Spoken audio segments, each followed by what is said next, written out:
Itu kan kaidah para ulama. Semakin kita merendah, semakin kita ketergantungan dengan Allah, kita semakin diangkat oleh Allah Subhanahu wa taala. Lihat Nabi Ibrahim alaihissalam. Semakin Nabi Ibrahim bergantung kepada Allah, semakin mulia di hadapan manusia. Lihat Nabi SAW, semakin Nabi SAW merendah dan bergantung kepada Allah, semakin mulia. Semakin mulia. Semakin punya izzah. Dan sebaliknya, semakin kita bergantung sama manusia, aduh, semakin berantakan hidup kita. Semakin hina. Semakin rapuh. Semakin rapuh. Dan belum tentu tujuan kita tercapai juga. Adapun sama Allah pasti tercapai, karena Allah yang memiliki segala sesuatu. Makanya kata Imam Nu'aim bin Hammad, dibawakan Imam Bukhari, kata Imam Nu'aim bin Hammad, al-hayyu wal fa'al. Yang maha hidup adalah yang memiliki kemampuan komplit dan sempurna dan mampu melakukan apa saja yang ia inginkan. Fa'al, mampu melakukan segala sesuatu. Lalu menjelaskan sebuah filosofi, wa kullu hayyin fa'al, dan setiap yang hidup itu beraktivitas. Fala farqa bainal hayy wal mayyit illa bil fi'il wasyu'ur. Karena tidak ada perbedaan yang signifikan antara yang hidup dan mati kecuali dari sisi gerakan, aktivitas dan perasaan. Jadi tidak ada perbedaan yang signifikan antara yang hidup dan yang mati kecuali beda dari sisi aktivitas, perbuatan, dan perasaan. Maksudnya apa sih? Orang hidup punya perasaan, orang mati nggak punya perasaan. Orang hidup punya gerakan dan aktivitas, orang mati nggak punya gerakan dan aktivitas. Sudah mati, selesai. Nggak bisa gerak-gerak, nggak bisa bicara, nggak bisa jalan-jalan. Adapun yang hidup bisa bicara, bisa jalan, bisa bekerja, bisa melangkah, bisa kasih isyarat. Artinya apa? Kalau Allah yang maha hidup, maka Allah lah yang memiliki semua gerakan, perbuatan, dan aktivitas yang sempurna. Dan itu yang kita butuhkan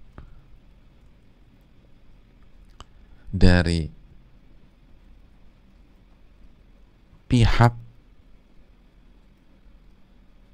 di mana kita bergantung padanya untuk menyelesaikan urusan-urusan kita.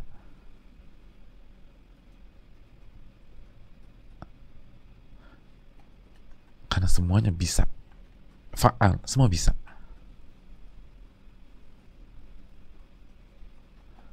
Tanya sama ibu-ibu sekalian, paling suka belanja bulanan di mana? Maka mereka akan sebutkan sebuah tempat. Tanya lagi, kenapa? Alasannya, kan di tempat itu semua ada. Nggak ribet. Semuanya ada. Kenapa suka belanja bulan sini? Semuanya ada. Enak. Kualitasnya juga bagus.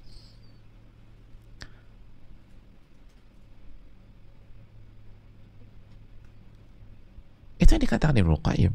Semakin kehidupan itu sempurna, maka semakin komplit perbuatan-perbuatan baik, semakin komplit kemampuan-kemampuan kebaikan. Lalu bagaimana dengan Al-Hayyu yang maha hidup? Maka perbuatannya, maka semua perbuatan Allah itu sempurna dan komplit. Itu yang dikatakan Al-Imam Ibnu Katsir, mau apa aja bisa. Makanya Allah yang akan tolong Anda. Allah yang akan tolong Anda. Allah yang akan support Anda. Dan Allah punya seluruh kemampuan untuk mensupport kita. Allah yang akan memenangkan Anda. Karena Allah punya semua instrumen dan environment untuk memenangkan kita. Tapi kemana pihak yang bertawakal kepada Allah?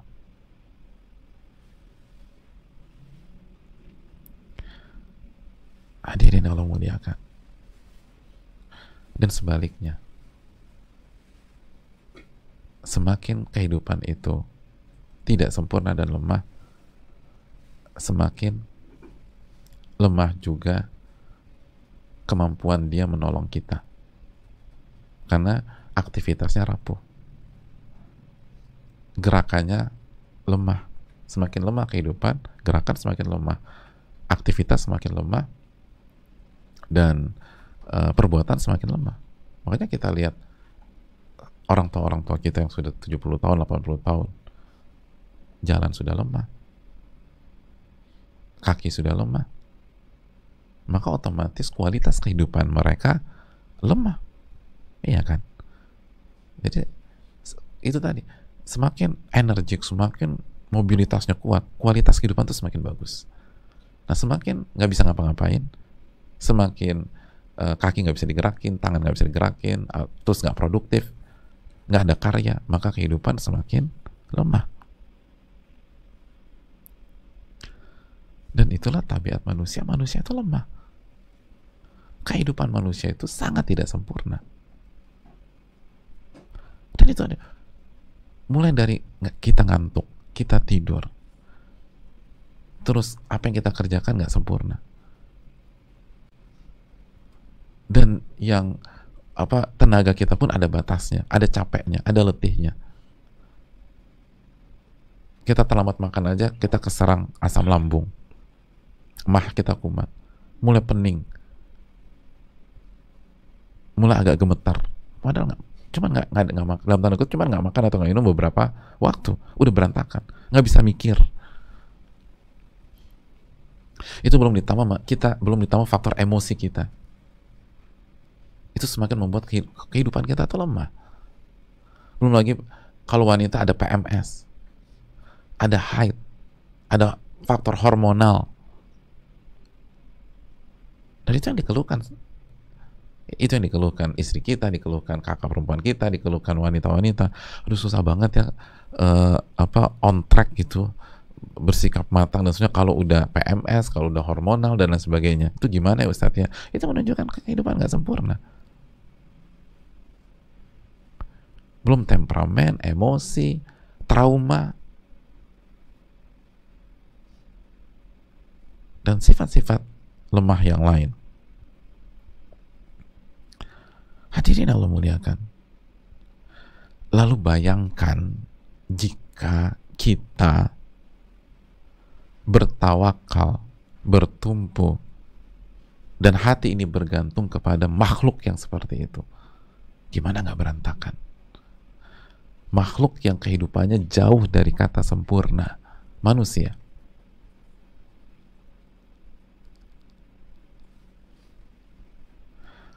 Maka wajar kalau kehidupan kita rapuh. Wajar kalau diri ini ringkih. Sekali lagi, bukan karena masalah dan problematikanya, tapi kita salah bertumpu dan salah bergantung. Itu yang jadi masalah. Kita nggak bergantung ke yang maha hidup, yang punya kehidupan sempurna.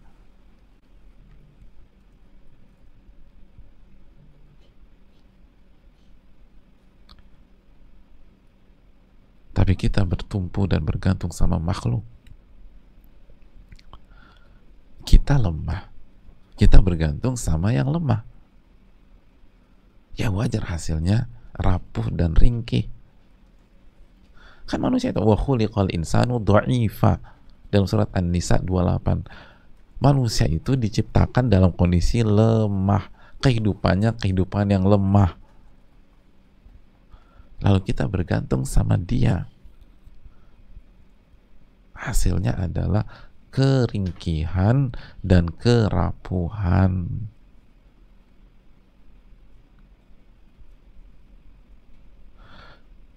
Terlepas seberapa cerdasnya kita, seberapa hebatnya kita, seberapa kuatnya kita, begitu hati ini bergantung dan bertawakal kepada manusia atau makhluk, maka yang lahir adalah kerapuhan dan keringkihan.